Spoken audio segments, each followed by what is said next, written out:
and safe from harm, to be beside you. Our light will shine upon the world. It will last forever.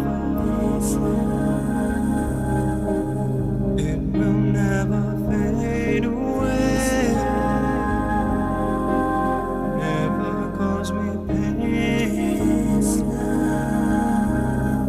this love, it will last forever.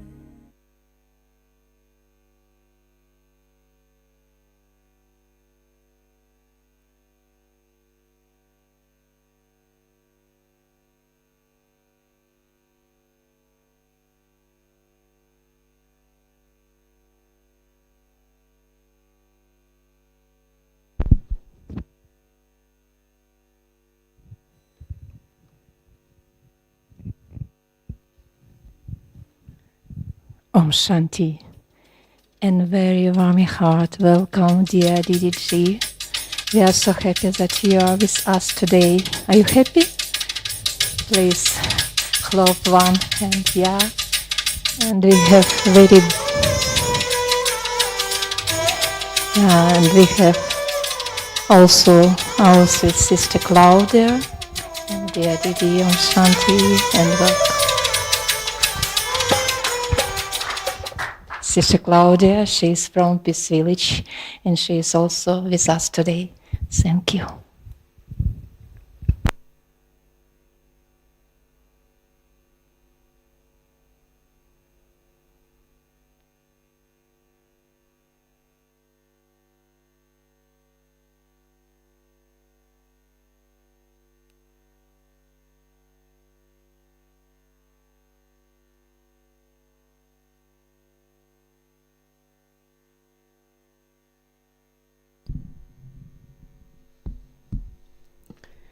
Om Shanti.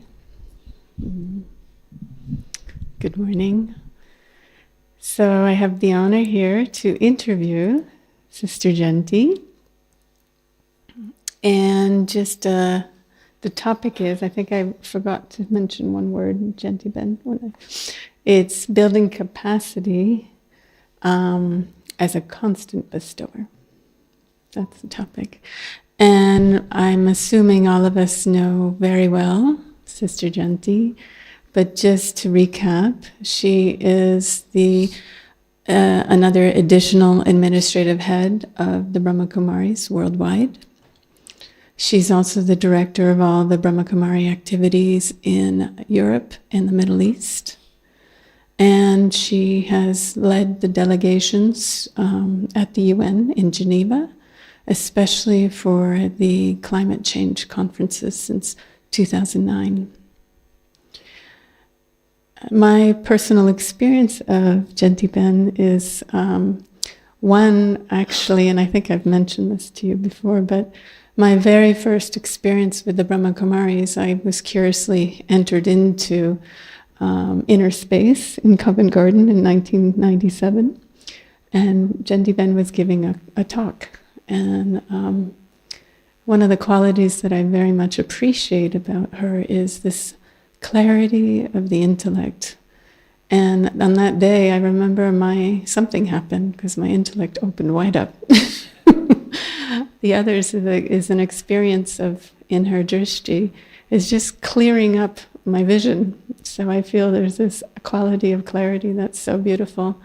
And in addition to that, it's just this warmth, presence, full attention that makes everyone feel at ease and feel comfortable and accepted. And then on top of that, I feel this constant server flying here and there as a flying angel, constantly serving groups and individuals and talks and leaders around the world, and nothing will stop her. I often feel like the way your pace is in terms of your walk would be like Brahma Baba. So it keeps moving forward fast. So again, the topic today is building capacity as a constant bestower. And I think... Do people know who you are? Oh. You have to tell us a little bit about you. Yes, name is Claudia. And Sister Claudia, I've been living at Peace Village for the last 4 years. I first came into Gyan in 97. I'm also involved in some of the activities through the UN with Sister Gayatri in New York, and especially the Shiv Shakti program in the USA and also globally. And then obviously at Peace Village, which is... She's also facilitator and creator of workshops and new methods to introduce souls to Baba. Okay, thank you. So I think the first question we have here is, what is it's essential for us to understand from Baba about being a bestower, and what's important that we need to be inculcating? I don't want to put off anybody, but my deep, deep feeling is that the one who's truly the bestower is God. And the way that I can be a master bestower is to make sure that there's a very clean, clear, honest relationship with the divine, in which my ego doesn't get in the way, because then I can be a channel and allow God to bestow whatever is the need. Yes, I've seen the dadis be amazing bestowers, and the dadis who most of us know, Didi, I think I'm the only one in the room who knew the original Didi. Now we have thousands of Didis, literally thousands, because everywhere I go, the sister in charge is a Didi. But Didi Manmoini, and she was the only Didi in the Yagya at that time. Everybody else was Dadi or sister.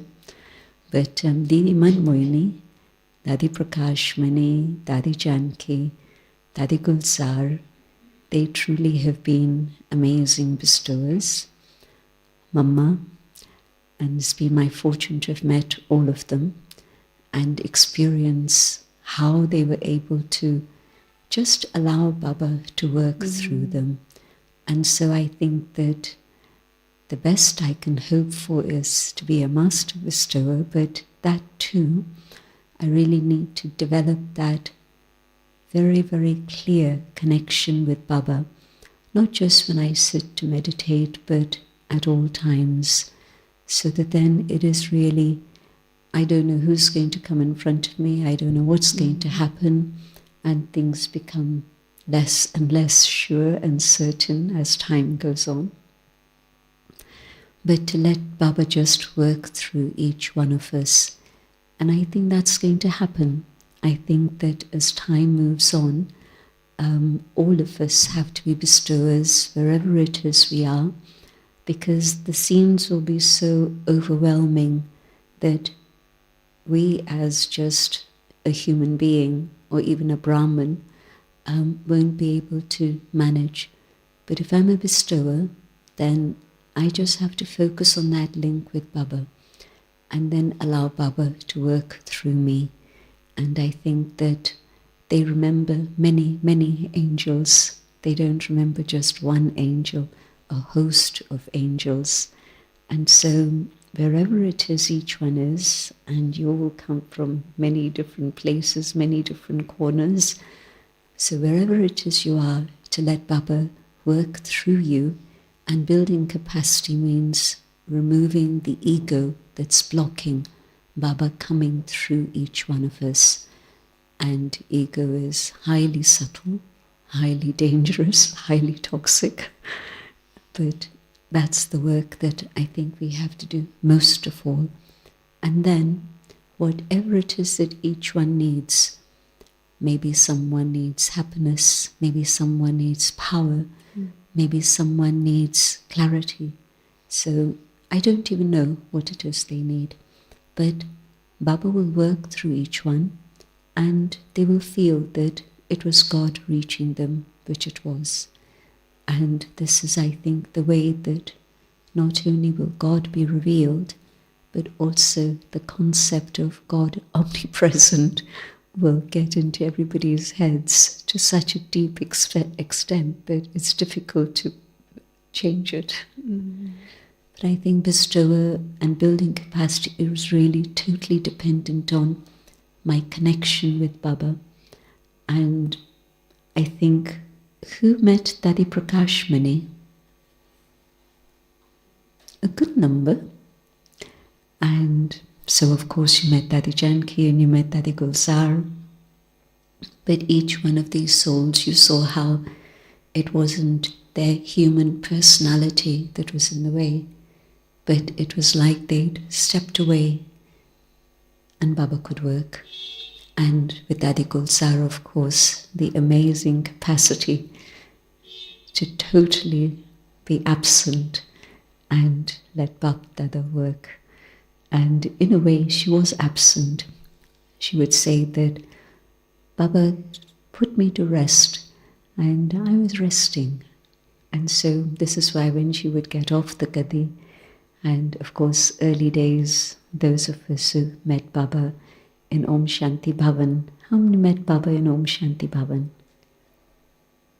A good number.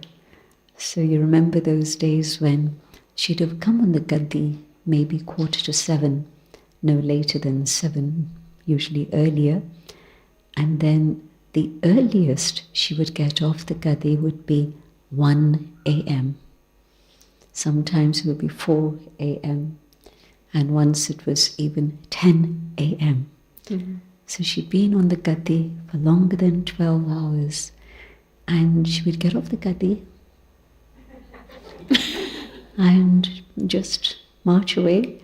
And she wasn't slow, she was very speedy. Excuse me.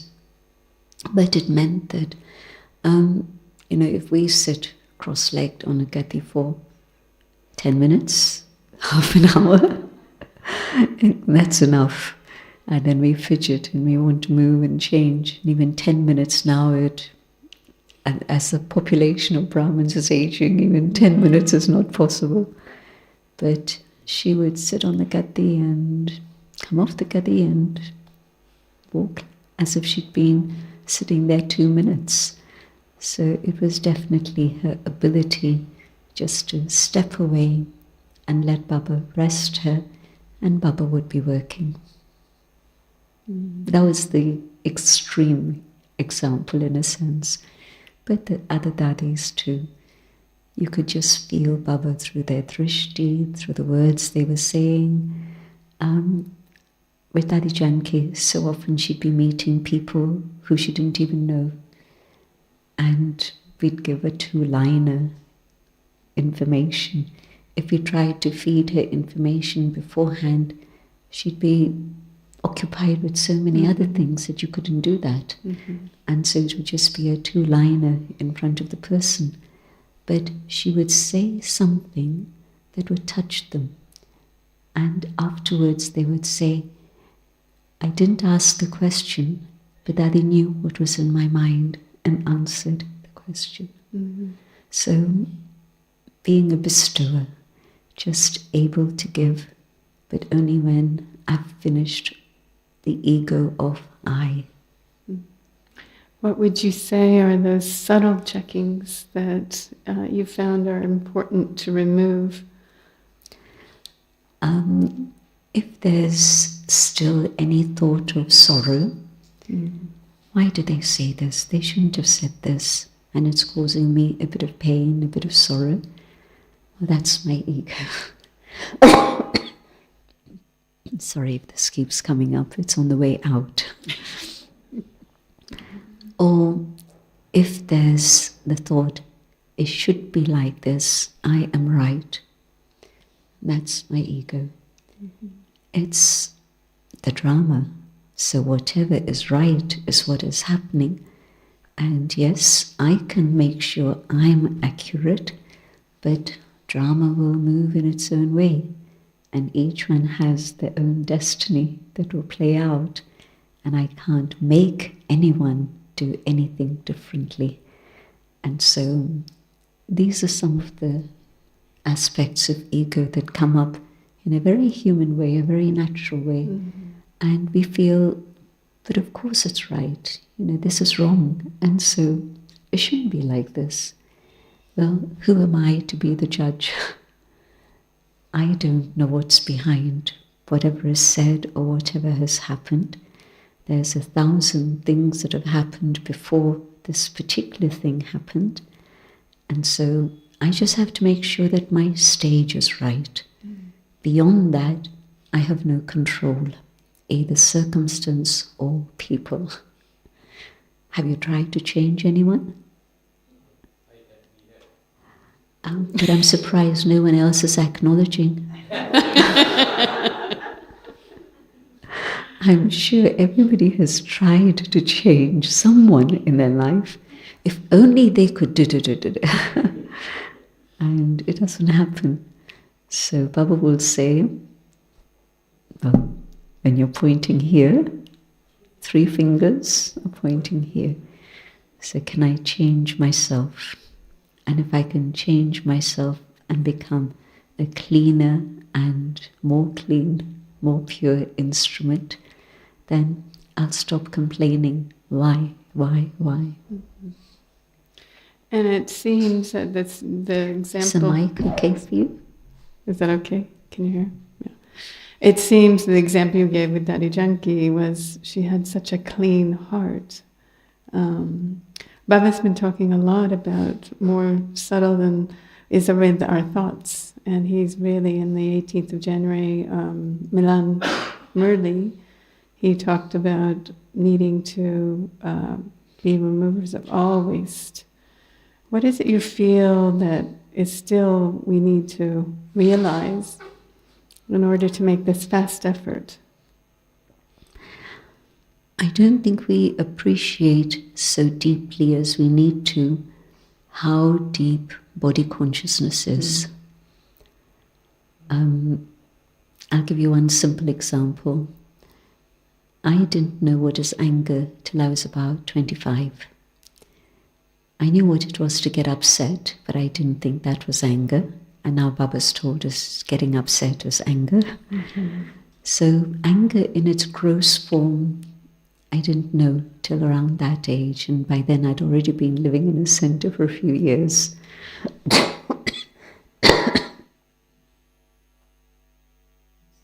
And so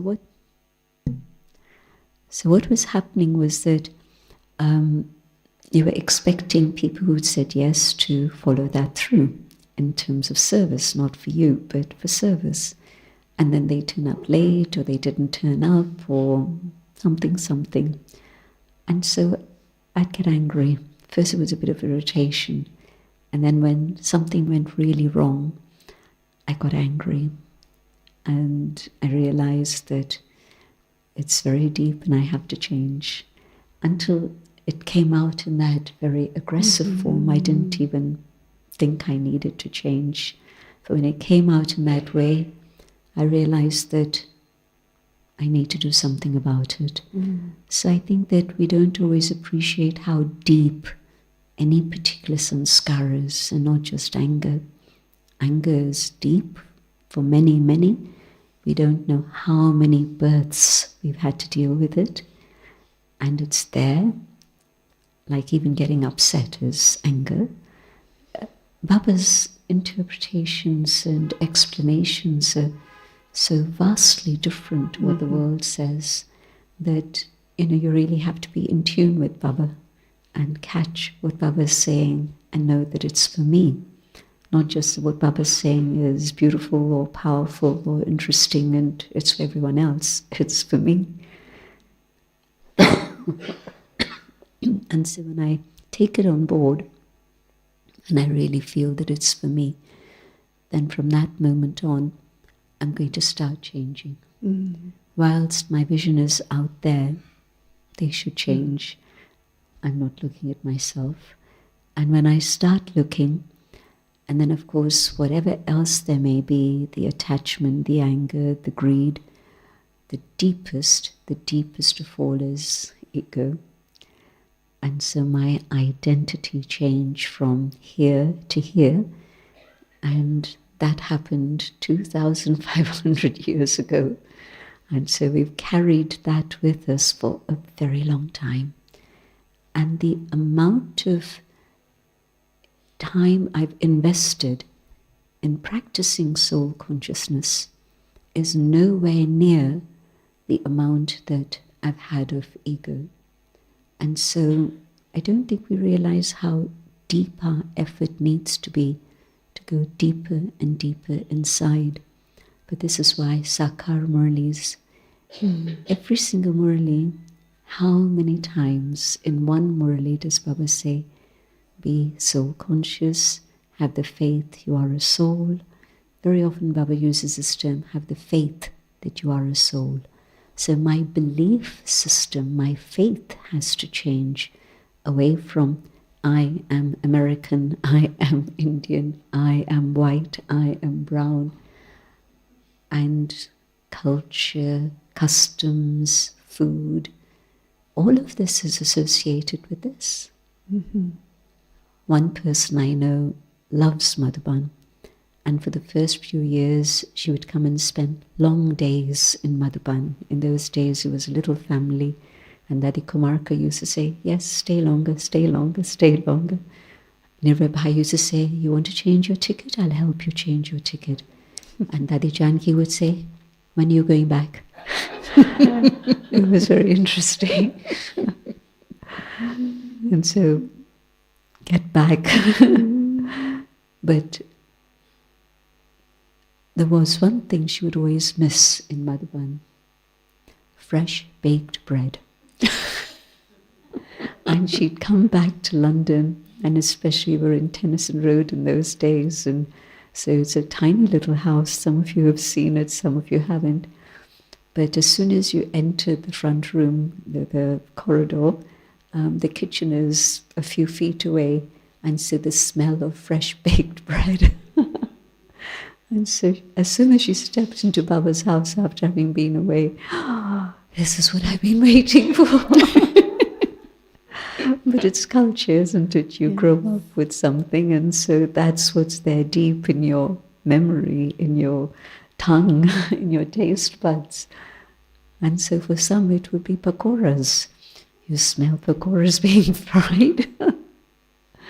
But can I get away from all of that, all of that, all of that, just with the practice of this?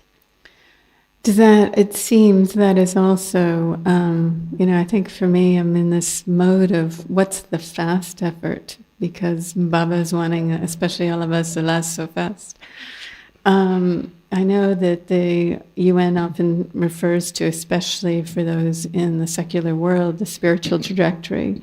Awareness precipitates change in awareness, change in attitude, change in vision, and that's change in actions, then culture, and then world.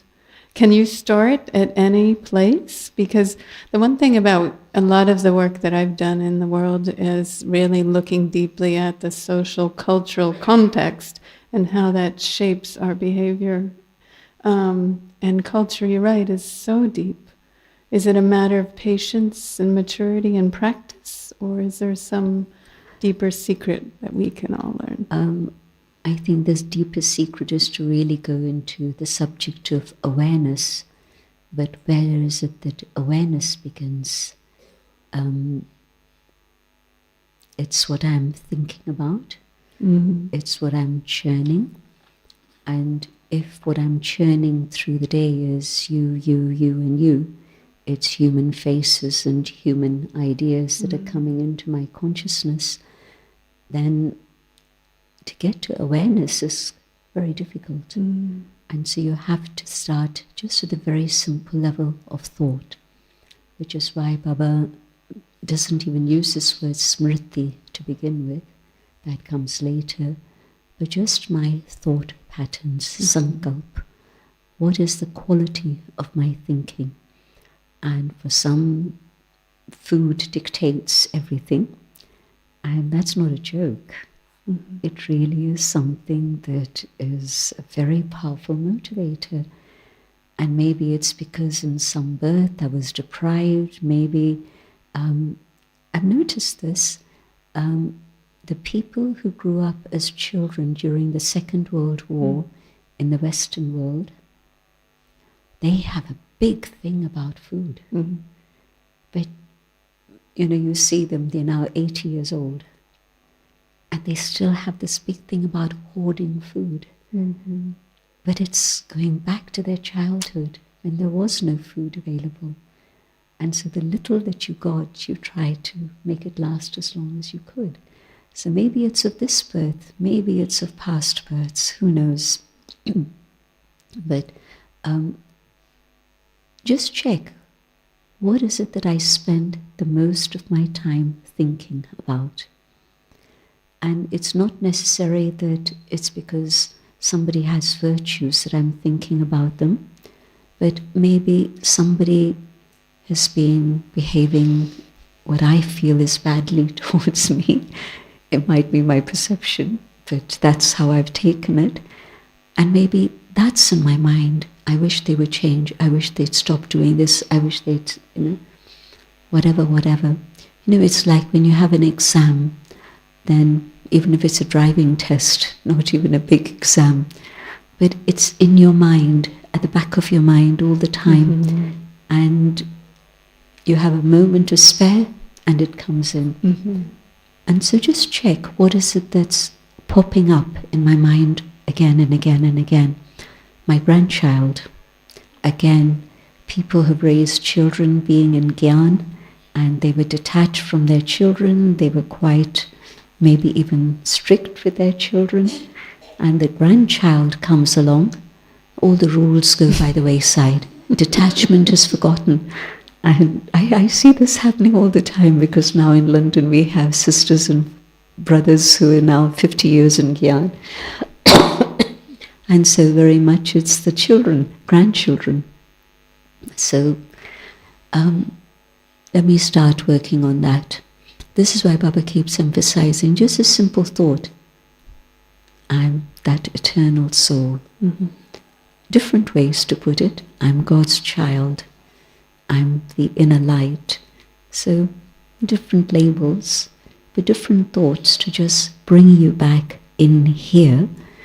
And of course that's then going to connect you with Baba. And the easiest way to connect with Baba is, what did Baba say today? If I ask you, what did Baba say today? Does it instantly pop into your mind?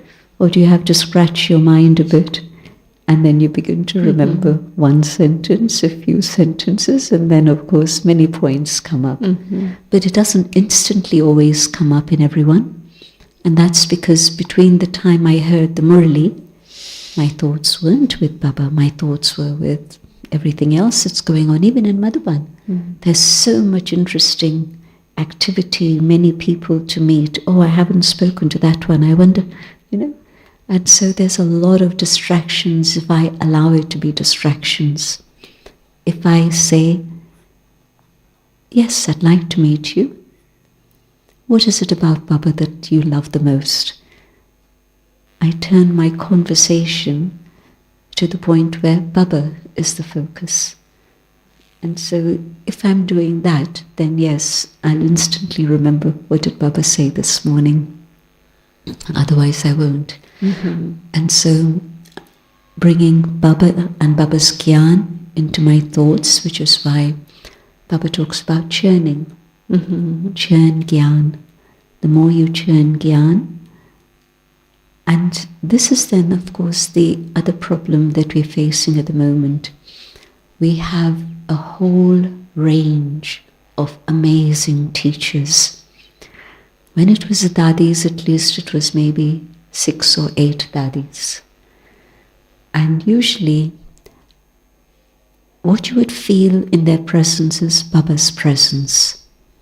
And yes, you'd say, Dadi said this, Dadi said that, but your attention would be drawn to Baba. And the distraction today, which is also the service today, is that there's at least 20 different teachers who are brilliant. some new, some old, whatever it is. And the focus then goes on the human. You love what they're saying, and it is beautiful what they're saying, no denial of that. But instead of thinking, where do they get it from? Could they have said all of that without Baba having given them gyan? But so often I find the big Maya today is the human teachers. They're not doing it on purpose. That's not their intention. And if you talk to them, they'll say, I'm doing Baba's service, which is absolutely true. But for humans who are not making that inner effort just to stay connected with Baba, it's the human that they'll focus on. And of course, at some point of time, they get disappointed in the human, because human beings are all effort makers. But for a time, that person becomes the focus for them, instead of Baba being the focus. If you think about Sakar Murlis, how often is it that Shiv Baba is speaking through the mouth of Brahma, and Brahma Baba is listening? He's not at that moment resting. Dadi Gulzar was resting when Bap Dada was speaking. But here Brahma Baba is listening. And he's hearing Shiv Baba say, don't remember anyone except me. Can you imagine the humility it creates within the self as you hear Shiv Baba saying, don't remember this one, remember only that one. So Brahma Baba's practice of humility and his total stage of egoless, in which Shiv Baba is able to say all this and Brahma Baba doesn't feel bad about it. So you can see how deep the practice Shiv Baba taught Brahma Baba to make. Sometimes when we were translating for Dadi, and Dadi would make a comment about me or Manda, and one of us was translating, we had to be very detached. Because she'd be teasing us sometimes, she'd be complaining about us sometimes, and we were translating. So it was a good training. But nobody gets that sort of training anymore. And so we have to train ourselves. Can I really see where are my thoughts going? What's going on in my mind? Is it gyan that's going on in my head? And is it the practice of soul consciousness? Then the awareness, in which it's like before gyan, I'm always aware I'm a woman. There's never a moment when you're free from that, or a man. You're just not free. And it starts when you're this high.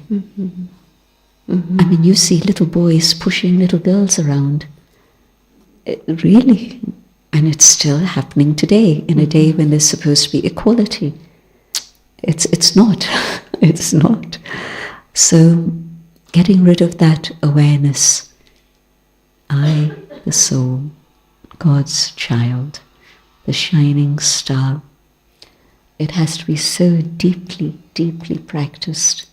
And so, Sakar Murli, Baba's not just repeating. Baba's instilling. Baba's trying to make it very clear to me that this is the first and fundamental subject I have to give attention to.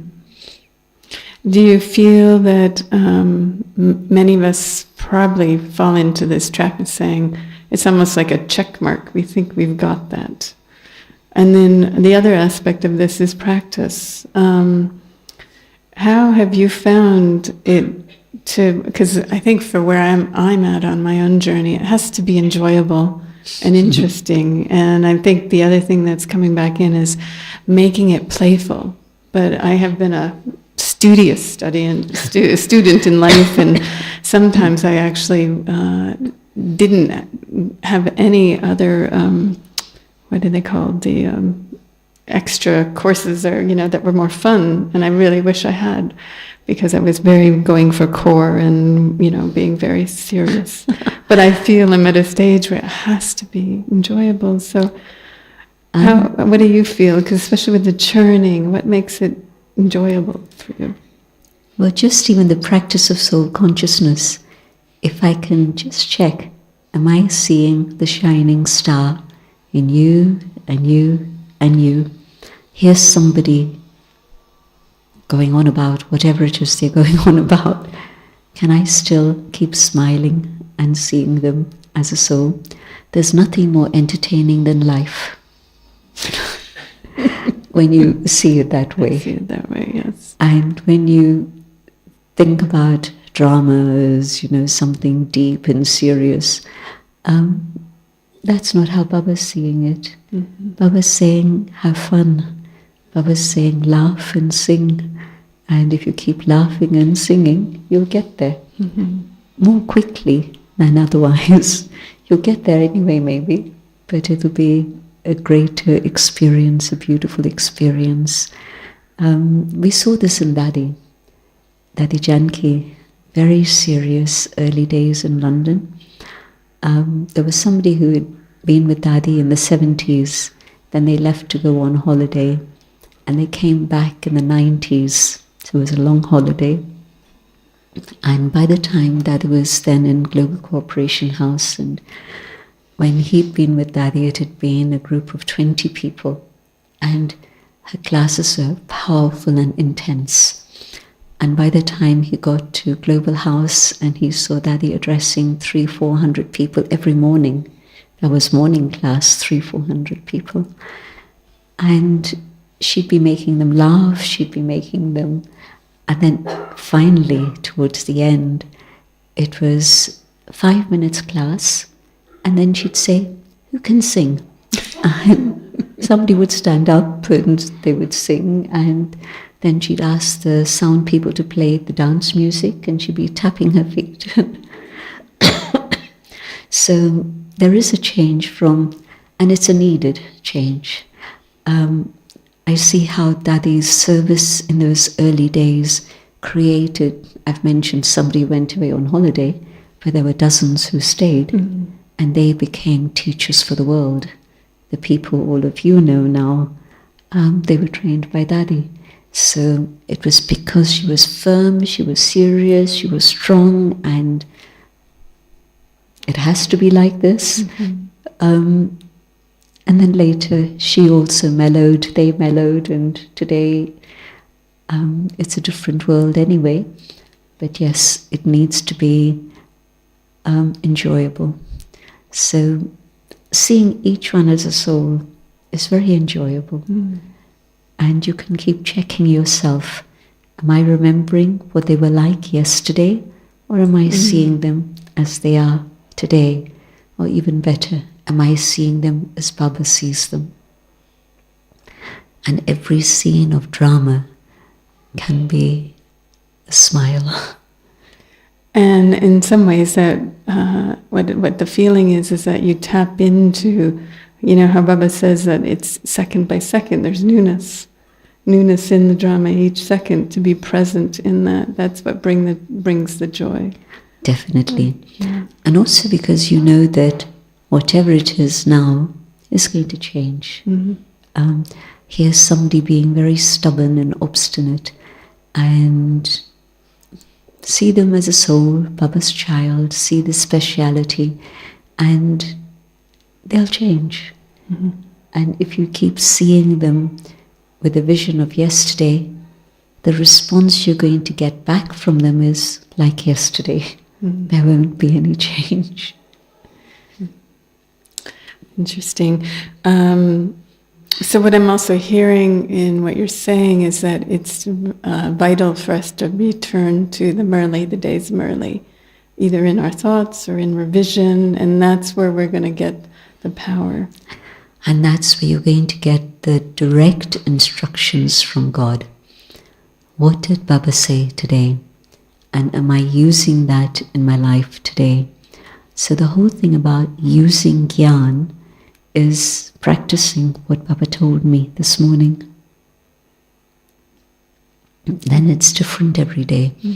Who is it who can come up with all these images and analogies, and not just one every day, but several every day. Yes, like today. And it's beautiful because it really keeps your mind ticking in a fresh way rather than stagnate in something of the past.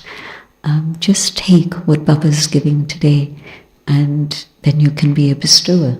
Mm-hmm. If you're stuck in the past, whether in words or in the way you behave with people, then how can you give anything from God today? But whatever is coming from God today, allow it to reach you and work through you. Mm-hmm, mm-hmm. So the capacity building of a bestower really is as an instrument. We still need to build every day those virtues, those powers, so Baba can use them? Is that? Can I experiment? It's something that Baba's been talking about a lot again. Experiment in yoga. And we've had a lot of help in recent times. A big variety of things to experiment with. But the Avyakt signals, we've been having these for a couple of years now. I mean, we were getting them before, but they weren't getting translated and they weren't getting added to the Murli. Then since last year, you're getting the full translation of the Avyakt signals. They were coming in what was called Patra Pushp, the letter that the Dadi. It started way back with Dadi Kumarka, that the letters were coming. But as I say, we've only properly given them focus and attention since last year. What did Baba say as the Avyakt signal for today? And am I practicing that today? And you'll find that you're covering the whole spectrum of all the virtues, all the powers. And because you're practicing those things, you're developing those things within yourself. And so it's not that I need to think about being a karma yogi, how do I become a karma yogi? But Baba's telling me every day with that signal, how can I become avyakt? So just imagine 31 now, that's right. We've had 31 points of how to be avyakt. And so the word is the same, avyakt, but all the different aspects. And if you've been practicing those and go back to the one before and the one before, you can see that Baba's, within the whole study of Raj Yoga, there's been different developments.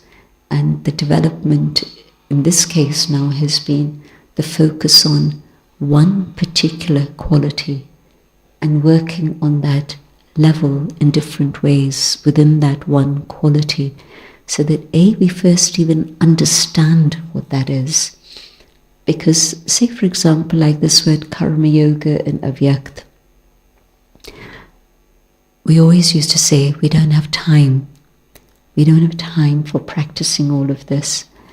And what's come through all these different points that have been coming recently is Brahma Baba did not make separate time except the early morning hours for himself, but he practiced staying in yoga whilst engaged in karma. And so, yes, if you can take a week out for silence, brilliant, do it. But if you can't take a week out for silence, don't complain about it. It's your fortune that you're involved in service. So treat it in that way and say, okay, well, how can I make the best possible use of this? Yes, let me do service, let me do the karma, but let it be with a higher frequency, with a higher awareness. And so Baba's training us, and we don't always see it in that way because it's for everyone. But each one is interpreting these things and practicing these things at their own level. Example, I've read or heard in person every single one of the Avyakt Murli since 1969. But I remember through the period of the early 70s, 69, 70, 71, the Murlis were like up here. And I'd only been in Gyan for properly a couple of years.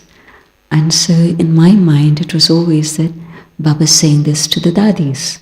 And then when we started revising these Murlis, which was about maybe 10 years ago, I said to Dadi Janki, when I used to hear this, I thought of all of you, and that this was meant for all of you. I didn't realize it was meant for me also. And so now that I realize it's for me also, now I'm giving it a different attention. But I think the space that we're in now, where we are so close to the edge of transformation, I think all of us, and especially because it's coming in a 2-liner or a 3-liner at the most, it's easier for us to assimilate and say, yes, this is for me. When it was part of 3 pages, 5 pages, Avyakt Murlis used to be 8 pages long, because Baba would be addressing every single group separately. And of course today we just get 3 pages, full stop. But we also get the two-liners. And so the study has been made more and more condensed, so that it's easier and easier for us all to feel it's for me. And can I practice these things now? So even if you've come later to Baba than others, it's okay, because you're getting everything now, and you're getting it in a very condensed form, and you just have to practice. That feels like a very subtle checking point for all of us. Am I really seeing it's for me, or what am I seeing is for me? There was a nice point that Dadi Janki used to make.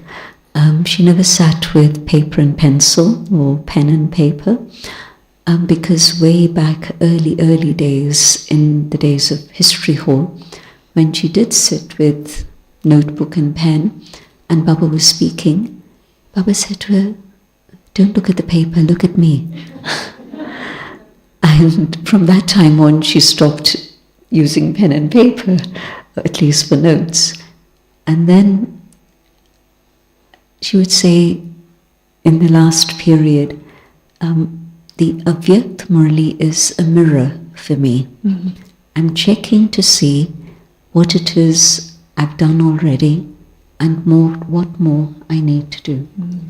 And so if I can take Murlis in that way also, a checking point, really, how far have I come and how much more I need to do. Then again, it's part of my student life. And if my desire to learn finishes, ego comes in big time. I know. But no, there's things I still don't really know, and I won't really know them until I've practiced them. It's an interesting thing you're bringing up. I always felt that, it's in Baba's knowledge that when we imbibe that, it transforms into light in some way. And there's also the happiness that comes from that. Is that something you can speak to? That's absolutely a fact. If I'm just listening and enjoying while I'm listening, the joy of being God's student, the intoxication of being God's helper, none of that happens. I've heard the Murli, I'm attending class every day, I'm taking notes every day, but I'm not thinking about it. And if I can't think about it, how can I practice it? If there's other stuff going on in here, really, if you get down to the basics, this is what Baba's telling me, what is the quality of my thinking? And if my thinking is gross, I can't even be a Raj yogi, truly. Never mind being an angel or a deity or anything else, but even to be really a true Raj yogi, connected with God, the master of the physical senses, the ruler of the senses. It's only when I think about Baba's Gyan and practice Baba's Gyan. But I think that's why it's taken so long. Mm-hmm. You know, Baba became Avyakt 57 years ago, and here we are, still trying. So, the difference between Mama and everyone else and why she became Mama. Do you know how long it took Mama to become Mama? 18 months. From the time she came as a Kumari to the time she became the mother. Now just imagine the world mother, the mother of the Yajna, the mother even of her own Lokik mother. Mm-hmm. Now the difference was that she heard and she practiced. Mm. It was instantly visible in her life. And this is why even before she was given the title Mama, the others, not just the sisters, but the brothers and the sisters would come to her and say, Baba talked about it today. We see it in your life now. What did you do? Mm. And she would then spell it out for them. And so she became Mama. Now, out of 400 people, one becomes Brahma Baba, one becomes Mama, but it was their effort. It wasn't just, it was fixed in drama. It became fixed in drama through their effort. What would be an example of what Mama would say as, what did you do? Tolerance. Baba would be talking about tolerance, and Mama would think deeply about it, because Mama was quite fashionable and part of a different world, having grown up in Bombay. It's like you're living in New York and somebody comes from some little village somewhere in the outback. And so coming to Hyderabad was like coming to some outback place, very, very different in culture and mentality and everything. So Mama was into singing, dancing, fashion, and none of the others were. And so they saw very visibly the change in Mama, the introspection. Now the capacity to accept, to tolerate, not tolerate grinding your teeth, but acceptance with an open heart of everyone there, being able to accept each one as they are.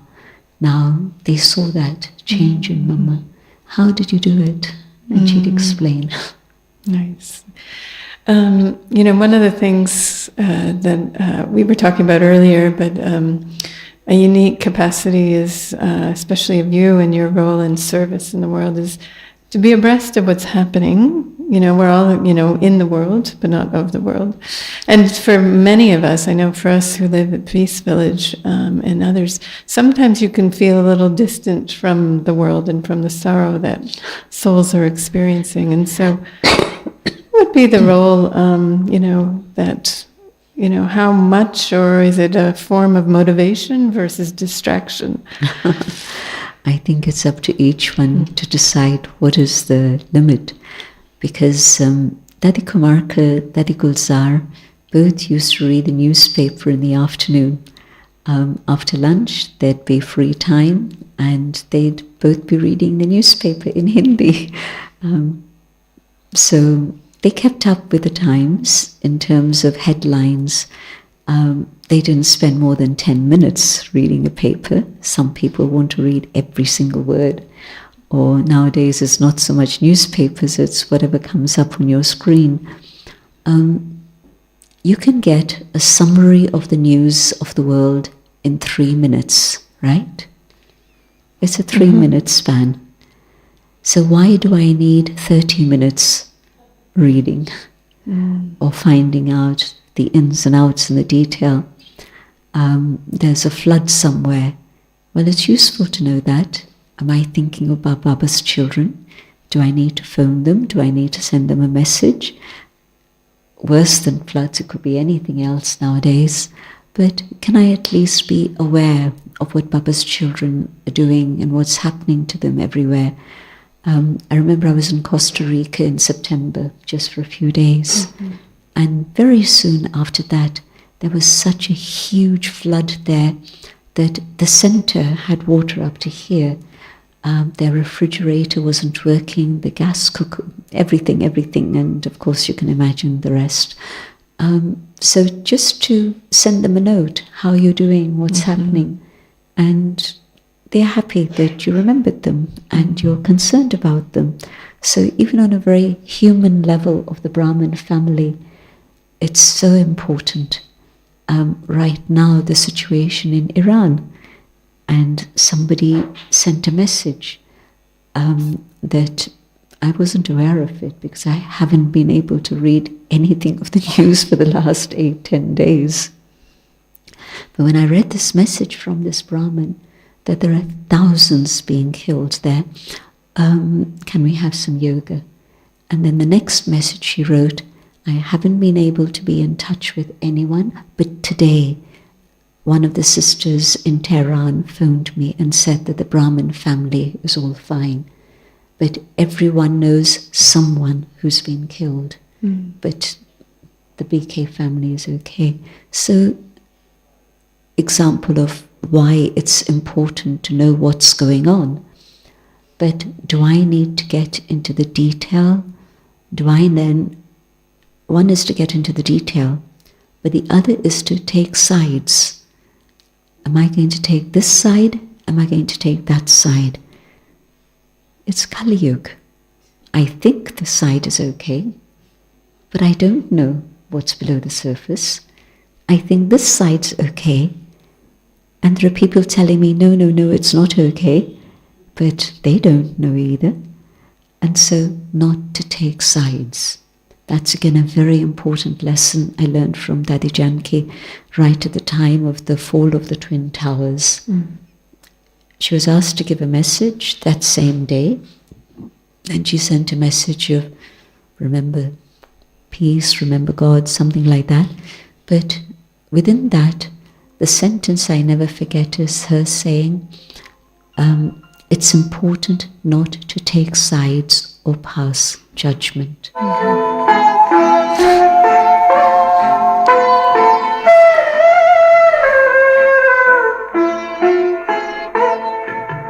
Shiv पिता को अब याद करो, मुक्ति धाम तुम्हें जाना है। अपने सुकर्मों के बल पर ही सतयुग में तुमको आना है। शिव पिता को अब याद करो।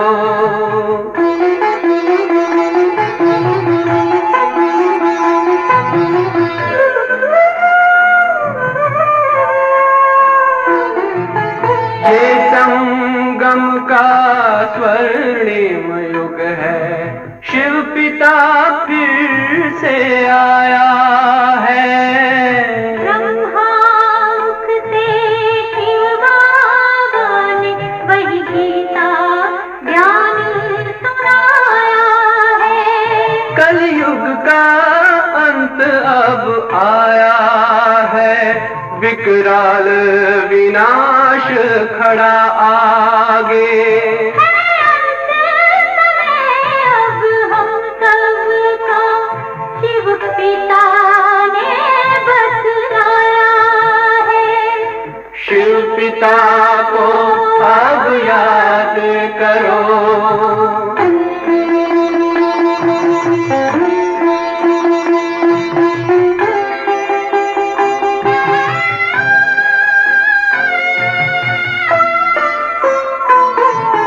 पांडव शिव शक्ति सेना की रणभेरी अब फिर बजती है। शिव बाबा के ज्ञान से फिर माया को मार भगाना है। शिव पिता को अब याद करो, सतयुग में तुमको आना है। शिव पिता को अब याद करो, मुक्ति धाम तुम्हें जाना है। अपने सुकर्मों के बल पर ही सतयुग में अब तुम्हें आना है, धाम में तुम्हें सतयुग में अब तुम्हें आना है, धाम में तुम्हें गाना है।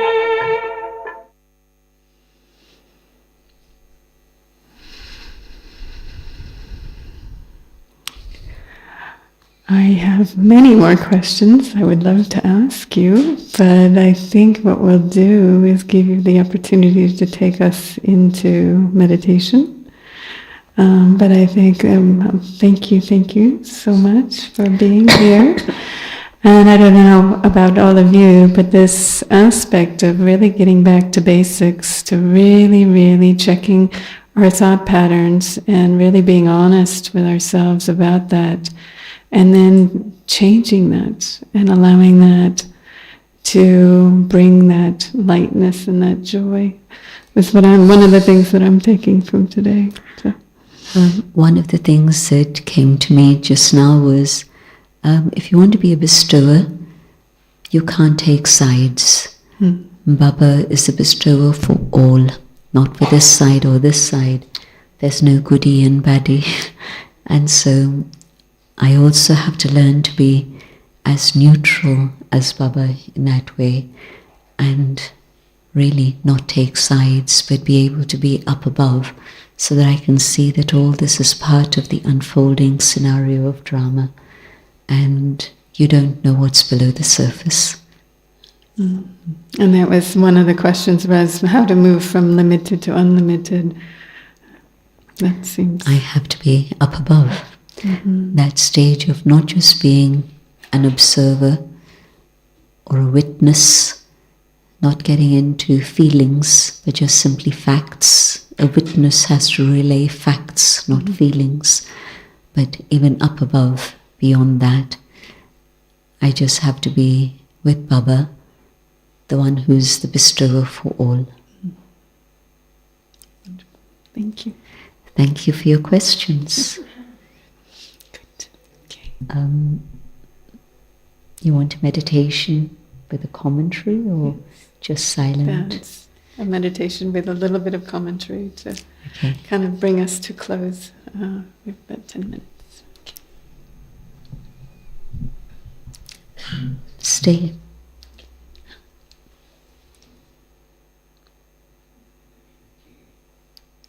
Aware of the soul, I shine.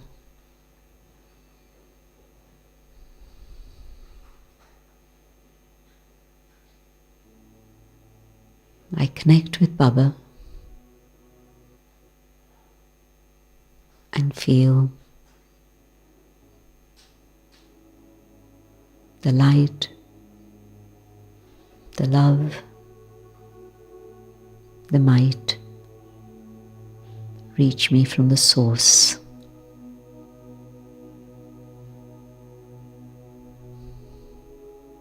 And this awareness of connecting with the source, I know that the light, the love, the purity and joy is not only reaching me, but is reaching out beyond this place to all the corners of the world.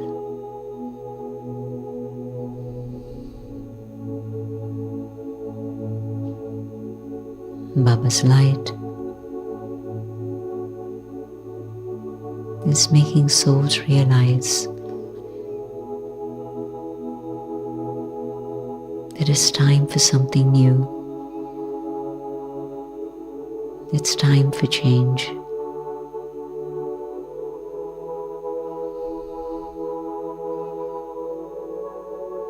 Baba's love is reaching all souls giving them hope.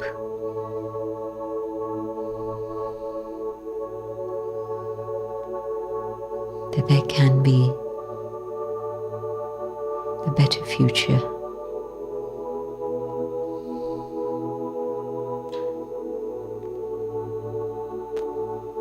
As the love awakens hope and souls begin to feel God's love healing them, they begin to feel joyful.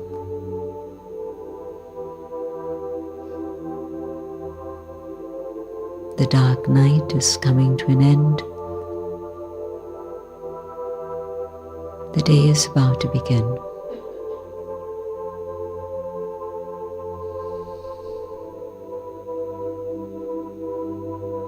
The things that were holding me back, the negativity, the false concepts, all the illusions, the bondages that God's might have broken.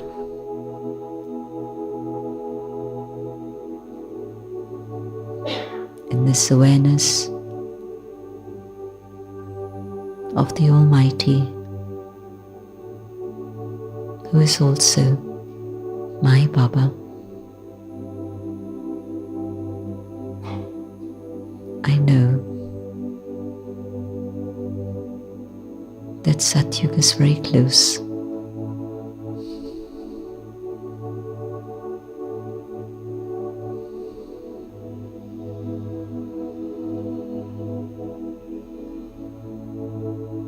I take all the treasures that Baba offers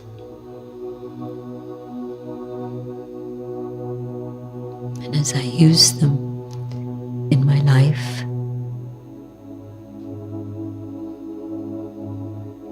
and as I transform, others are inspired and also connect with Baba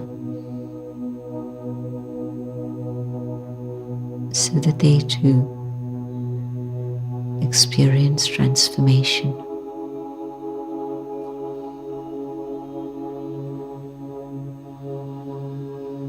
And Baba's family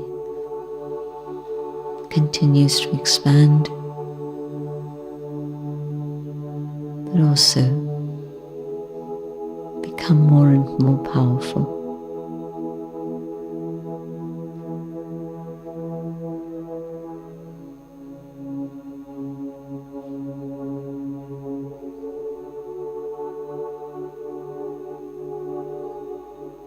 And as the power of the family grows,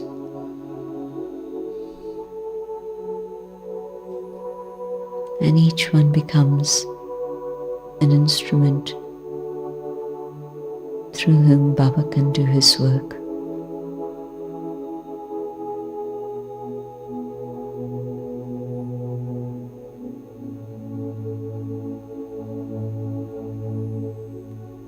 the one who is forever invisible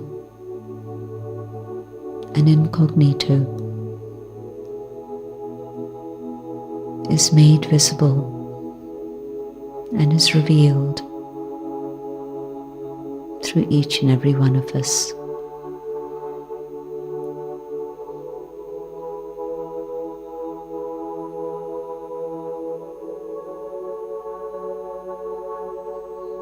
And time and the wind carries this news to everyone in the world.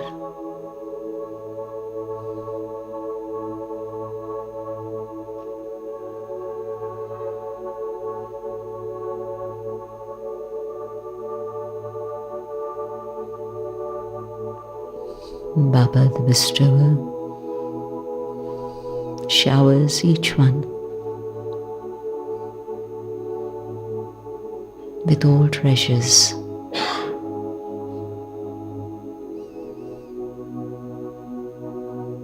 And each soul takes according to their capacity and their desire.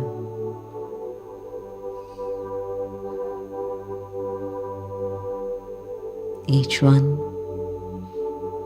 is fulfilled.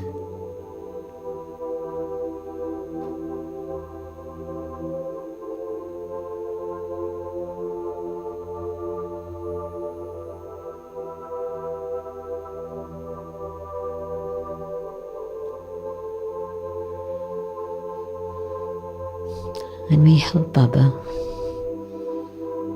in creating this beautiful world of Satyug.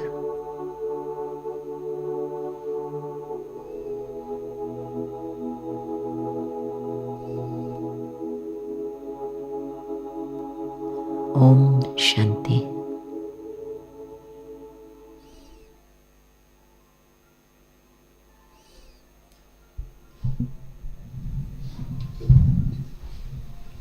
So again, we'll just give a wave. Thank you.